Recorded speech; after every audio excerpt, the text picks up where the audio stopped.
be back online on YouTube.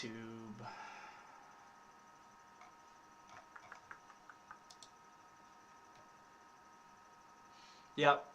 Alright, we're back online on YouTube. I know a couple people posted questions on YouTube, but I lost them. So, if people get back in there, fine. I need to say the disclosure again real quick. I'm an associate member of T3 Trading Group, which is an SEC registered broker-dealer and member of FINRA. All of my trades are placed through T3 Trading Group. You should carefully consider whether trading is suitable for you and of your own financial condition. There's the position disclosure. It required me to leave this up for a few seconds.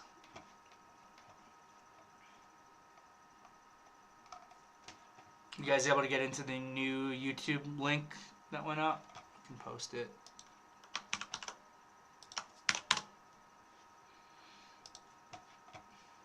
I don't know why that happened.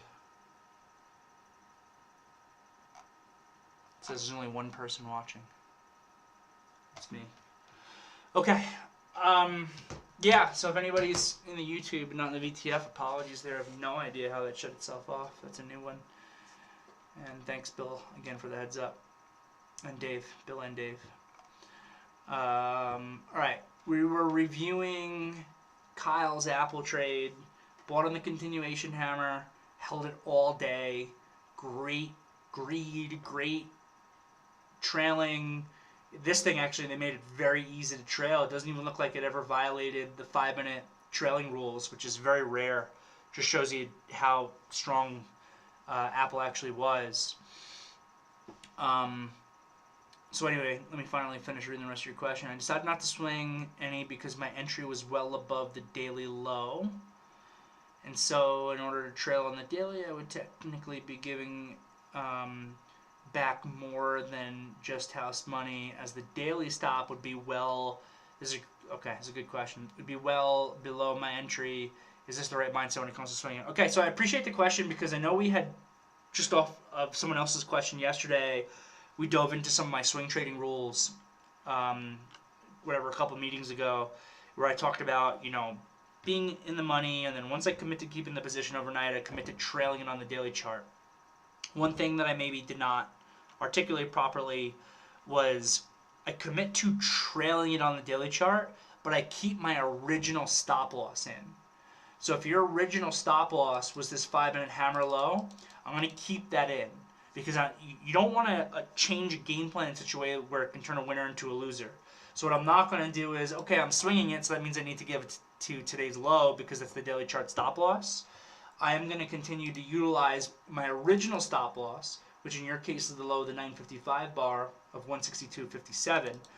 I'm going to continue to use that as my original stop loss and keep that stop loss even with my swing until and unless I can implement a daily chart trail. So that would be the difference there. So I think that this actually is something that you could have kept overnight and kept using that original stop. From Ramoon, MU had an uptick on volume at 11 o'clock and inside 5 at 11:10. Okay, all right. So look, this Micron, we mentioned the 64, I think yesterday morning, or maybe even 2 days ago, and I thought it was too extended into 64 to look for that breakout. 64 is a big breakout. This thing pulled back yesterday. I guess was weak at some point this morning. I know semis in general were weak at one point this morning. Let's take a look if we got relative weakness. Q straight up off the open. Micron down off the open. AMD down off the open. NVIDIA down off the open. So we have relative weakness from semis to begin the day. And that was actually one of my biggest concerns in the morning about the market getting back above key intraday levels to give me more of a bullish feel on this marketplace. But anyway, Micron had an uptick on volume at 11 o'clock and an inside 5 at 11:10. Okay. I bought 11:15 at 62.18. Okay, so you cheated on the break of the inside 5. Versus the low of the inside candle, that's 62.13. Very impressive to get 5 cents worth of risk in Micron. I sold a third of my position to cover my risk, another third around 62.50-ish area just to book profit. Sold some on the way up at 62.76, and most of the rest of the position at 62.99. Raised my stop to the 12.45 bar low. It's a 12.45 bar low. It's not an important candle. Kept a very small position as a swing as a close strong. With today's low as my out. With today's low as my out. It's a potential. So going back to what I said with the last person's question, with Kyle's question, I would use your original stop loss with your swing. I would not all of a sudden start giving it to the day low. Though the day low, I know on the daily chart's an important area. You don't want to. I don't think you want to add on risk.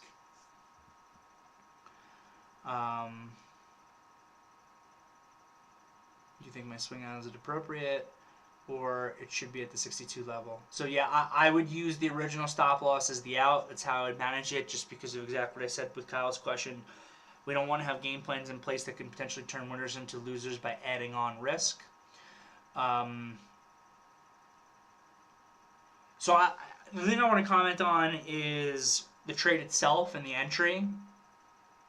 I'm a little nervous about it. Because you're buying a stock that's extended on the 5-minute chart with a stop loss that the ADMA hasn't caught up to at 11 o'clock in the morning, or 10 after 11 in the morning, 11:15 in the morning, and you cheated on the entry, so you didn't even wait for the break of the inside 5 to confirm the momentum continuation. I think that the probability of you buying 62.18 versus the inside 5 candle low at 62.13 with 5 cents risk at this time of day with this degree of extension on the 5-minute chart, that the probability of you not getting stopped out is extremely low. I know you happen to not get stopped out, but we work in a game of probabilities. So I think the odds of you not getting stopped out here with your trade, 1 in 50, 1 in 100, somewhere like that. I really think that that's your probability of not getting stopped out when you enter that trade, because again, you've got extension on a 5-minute chart. I don't like the time of day, and you didn't even wait for the confirmation. I think that you would. So obviously, where you bought, you've got 5 cents worth of risk, so you have a fantastic risk reward. As a very general rule, the less risk room we give, the higher the probability of getting stopped out. The more risk room we give, the lower the probability of getting stopped out. It's a very general rule. It's assuming everything else is held equal. So I think you would actually have a much better probability on your trade with a worse price. If you bought 62.31 and waited for the break of the inside 5, and then took on 17, 18 cents worth of risk, I think you actually would have had a much better probability of success. Obviously, a marginally worse risk reward. So that would be the only kind of thing that I would throw out there. I'm obviously really glad that your trade worked. And look, there are other things that you're mentioning here that are absolutely on the side of your trade. You're recognizing the volume uptick. You're recognizing the improving stock. You're recognizing probably that it's going from red to green. You're recognizing that the market's becoming on your side. So I'm not discounting the fact that you recognized a lot of positive things here for this trade that you took. I just also want to recognize what I already said. You know, the cheating on the inside 5, having only 5 cents worth of risk, that the ADMA hadn't caught up to that low on a 5-minute chart at 11:10 a.m. I think, just to repeat myself, that your probability of not getting stopped out is very, very low here. Though I'm glad that the other things in this case happen to be strong enough that it enabled the trade to work.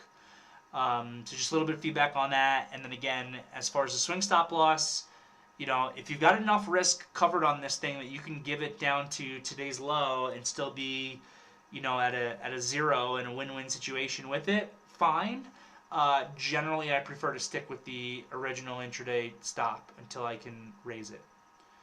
So, thanks for that. From Noah, can you explain your thought process in keeping the majority of your Chevron position? Did you not cover your risk? I did not. If not, what was the thinking behind it? I was in as well and trying to be greedy by only selling half at a little over 1-to-1. Been trying on the 15 and I got stopped. Just trying to improve and maximize. Yeah, so I got okay size. Look at that chevron position. I got okay size in this chevron position. I was able to have pretty good size on it. Look, I just went for it. I don't know what else to tell you. I'm a big advocate of the 50% 1-to-1 thing. I really want some oil exposure on my portfolio. I don't have it. I really like how the XLE chart's building. I think that Saudi Arabia news is important. I think as long as we don't go into a recession right now, that these XLE names are looking much better. There was a period of time last month, and my thought process is adjusted, where I was like, I really don't like the XLE, and oil's got me nervous, but I like Chevron because of the buyback. I like Oxy because of the Warren Buffett position, and my thought process on the XLE has adjusted. The Saudi Arabia news came in. XLE was able to recapture some levels. XLE looks significantly better. You know, the price of oil, I think that the story here is improved as long as we don't go into a recession. So now I've got the improved XLE picture that I didn't have originally, combined with the fact that I still really like Chevron and Oxy. So Chevron got upgraded this morning. It's just so many things coming together. I don't know if I would necessarily describe it as an A+ trade. And typically for me, I'm this level of greed where I don't cover my risk and things like that, only if it's an A+ trade. I wouldn't necessarily categorize this as an A+ trade. It's a little bit extended on the daily chart, but there are a lot of things I liked about it. Like a lot of things I liked about it. And I wanted to actually finally get, if I can, some oil names, some XLE exposure into the portfolio positions that I'm managing. So I kind of just decided to go for it, to be totally honest with you. I just decided to be greedy with it. I only sold 10, maybe 15. I sold a little bit more into the close, so 10 to 15% of my position, something like that, in Chevron intraday today. So I've still got, call it 85% of my position, and my price on that is about 170. I got a really good price on it off the open this morning. It was the first thing I was focusing on. It was on my list here today, so that's pretty much it. I think that what you did was correct and totally appropriate. You covered your risk. You trade on a 15-minute chart. I assume you were trailing it. I assume you got stopped out on this 11:45 candle, because otherwise it holds it perfectly intact. Did the ADMA catch up? Yeah, the ADMA. Yeah, it met all the rules to trail here to, like, I don't know, 171 quarter or so. It met all my rules to trail to that point on a 15-minute chart. Barely. You barely get this new high. You barely get the ADMA catch up. Usually that's enough to prevent shakeouts. That wasn't the case here. That wasn't the case with this bigger midday pullback, which I assume where you got pushed out. But I think you did everything right. Whew. Why is another prop firm advertising in your information space if you put it out there? What are you talking about? In the YouTube? The T3 Live stuff that's in here, that's all us. I don't see any other prop trading firms advertising in here.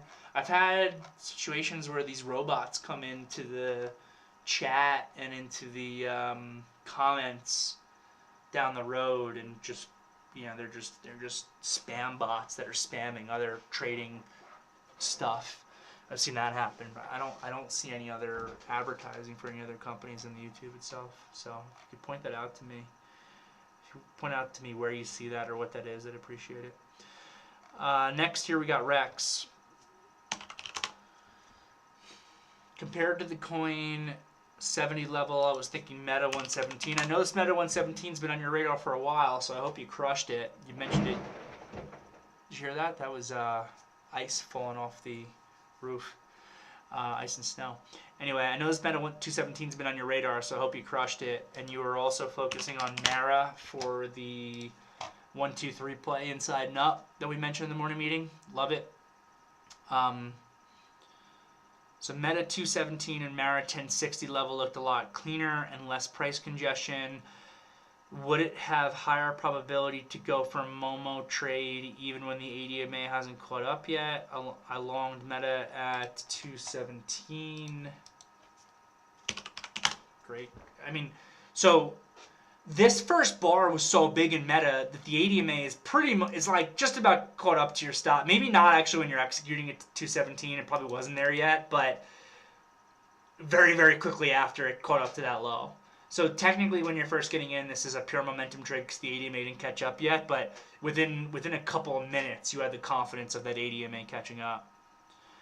I was using the opening low as my stop because the stop is kind of far away and the 5 minute is extended.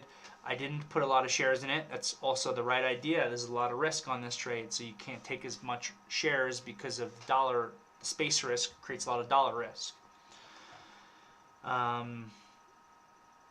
However, Meta was the first to go. I was thinking if 217 is really going to break, it's going to go. So I sold 25% of my position at 1-to-1. Look at the greed. Look at the greed. I respect it. You've been stalking this Meta 217. It's awesome. I was looking to add on Meta since it's my strongest name. I added at 10 a.m. as the ADMA was about to catch up. Okay, so you got a little bit of a continuation hammer here. What I want to see next is that if you got pushed out of the ad, that it did not push you out of the core. That's what I want to see next, but let me keep reading. I added at 10 a.m. ADMA was about to catch up. I sold into the high. The next trade was the inside 15 at 11:30. I'm curious to know if you got stopped out of this trade, though, on this pullback. You should have, but I hope that you kept them as separate trades. Next trade was the inside 15 at 11:30. Okay, yep, good technical correction in that 15-minute chart, inside 15 and up. I love it. And it was a daily breakout. Yep, you're above all resistance, recent resistance on the daily chart. Considering the time of day, would you take less size to enter? Yeah, I would take a little bit less dollar risk, not necessarily size. I would take a little bit less dollar risk on any midday trade as kind of a general rule. Yes, I think that's all a great job. I mean, the only thing I'm curious about is if you got stopped out of this first ad, if you got your risk covered and stopped out. That's what I want to see. I want to see that you got your risk covered on this ad and then got stopped out of it, but still had your core position and was able to keep your core position throughout the rest of the day. Next part of what you're saying here is a lot of trades today don't really give a good opportunity to get in as the market opens extended, like that XBI. That XBI was tough to get in, even though it finally did what I've been looking for it to do. You also got long Mara at the open. Mara was an inside day yesterday, yep. When it broke, really extended on that first 5-minute bar. That's a hard execution for me personally on that degree of extension. It had you a little bit nervous for the first 20 minutes. Yep. Would you add around 940 when the ADMA is catching up? I like this trade. And I like the add through highs, honestly, on this with the ADMA catching. This is a bull flag. You're getting above. You're getting the 1-2-3 play. You're getting the inside day and up. This is a bull flag, with the flag pole being the gap itself. Your ADMA catches up, and then you get the continuation. So yeah. Good stuff, Rex. Is JP Morgan going to be in play tomorrow? Yes, it will. It's going to be in play tomorrow. Pat said into the close that the options market is pricing in a $4 move for JP Morgan. So, I mean, you look at JP Morgan on a typical day recently, it's been moving, I don't know, $1.50 or so. So, market's pricing in a $4 move for tomorrow. So, it'll be in play. We'll see how it happens. It's going to have volatility. It's going to have movement. Good stuff, Noah. Anthony on AMD. His AMD was super relatively weak this morning. I was very concerned about it. You traded AMD at 951 off of 92 support. Okay. Well, 92 is the big level that we discussed in the meeting. We said generally you could look to be long above 92 and short below it or short through it. It looks like it pierced it and snapped back. So I like that trade. It's like a false little breakdown. So that's all good stuff. The only concern I would have about this AMD is the relative weakness that it was showing. You're using your stop as the previous day low. Fine. I ended up not getting stopped out as the next 5-minute candle pushed below the candle I bought on. So to me, it was appropriate to use the previous day low. Sure, 27 cents risk, the previous day low. $92 is the level, but the level's loose. I was able to get below it yesterday. I'm fine with all that. I knew it was relatively weak today, and it worked out, and I went flat before it tanked at the end of the day. Okay, good stuff. All good stuff. From Jackie, what are your thoughts on taking a potential trade in Apple today off the open, buying through the opening high? That I don't like that much. Like buying on the second candle when the first candle's high breaks. Versus the low once 161.50 held. And looking for momentum to come in, anticipating an initial move to 162. Huh? It's already above 162. And then looking for more after. It was a tough trade for sure, needed conviction for it, but do you think this is a good attempt trying to keep it tight off the open, or... Hold on, I just want to make sure I understood the first part of your question right. The opening high of the 5-minute candle. The opening high of the 5-minute candle, 151.63. But the opening high of the first 5-minute candle is 162.29. The open of the candle. Okay. Which is 161.63. Yeah, I don't like that. It's just too tight for me. There's too much volatility off the open. I don't really care too much about generally, and this is just a general statement. There's going to be individual circumstances where it might be different, but I'm going to say as a general statement, I don't really care as much typically about the open and close of the candle as I do the high and low and the shape of the candle. So for me, the opening price of the candle here doesn't really matter too much. There's a lot of opening volatility. The spread's going to be a little bit wider. I think that you got a very good... I mean, what you're going for a momentum trade. I would rather take the momentum trade through the daily level of 162 if I was going to do that and deal with this bigger risk, which I also already explained why I don't love that. It's because this one was like a little bit too extended for me. But what you're kind of describing, you get that low 161.42, you're buying it back through the open there at 161.63 versus that low. I just think it's a very, very hard trade. I'd be curious to know what Pat would say about it. So Pat does more and is probably a little bit better than me at this point at like some of these opening drive momentum trades where Pat will sometimes use the break of the first 2-minute bar, especially in a news event or an earnings event. He's got that trade where the first 2-minute bar happens, you get a little bit of price discovery, and then if the second 2-minute bar breaks the high of the first 2-minute bar, he takes that as a pure momentum trade. So I'd be curious to know his take on this. I could say for me personally, I don't love it, but I don't have too much experience with it either. So if you want to try that type of trade, I would say keep statistics on it. My thought is that you're going to find that you get stopped out a lot, which maybe the risk reward is worth it on this, and I don't know.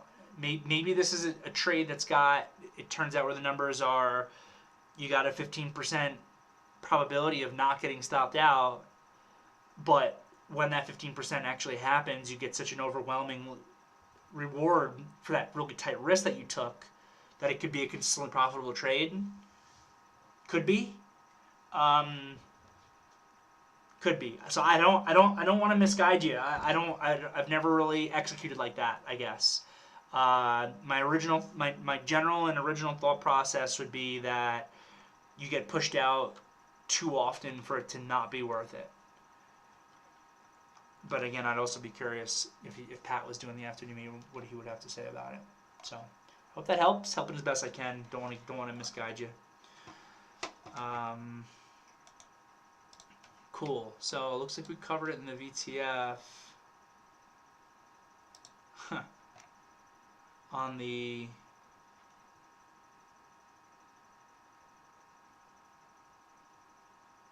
other YouTube here. I saw Chi on the old YouTube said, when you were trading intraday during the beginning of your career, were you looking at lower than 5-minute time frames? No, I was not. Would that have changed if you were trading intraday now rather than swing? No, I have never, from day one of my career, wanted to look at charts less than 5 minutes. I have a 2-minute chart. I will very rarely, occasionally reference it. There, I think, has been one circumstance that Paul likes to point out over the course of the last year and a half where there was such a big news event. It might have been one of those CPIs last year where I thought that the 2-minute actually mattered, and it gave us a momentum trade at the beginning of the day that day. But at the beginning of my career through now, I'm not an advocate of using time frames smaller than 5-minute charts. Thanks for posting that information there, Noah. All right, well, if you're watching, you've got 2 different YouTubes that you can thumb up. As opposed to the thumbs down that you might want to give because for some reason the first one died on me. You've got 2 and you can thumb them up both. So do that. Looks like we got through all the questions. Great day today. Beginning of earnings season tomorrow. Market's looking super strong again after yesterday's concerns. Have a great evening, everybody. I'll see you all tomorrow.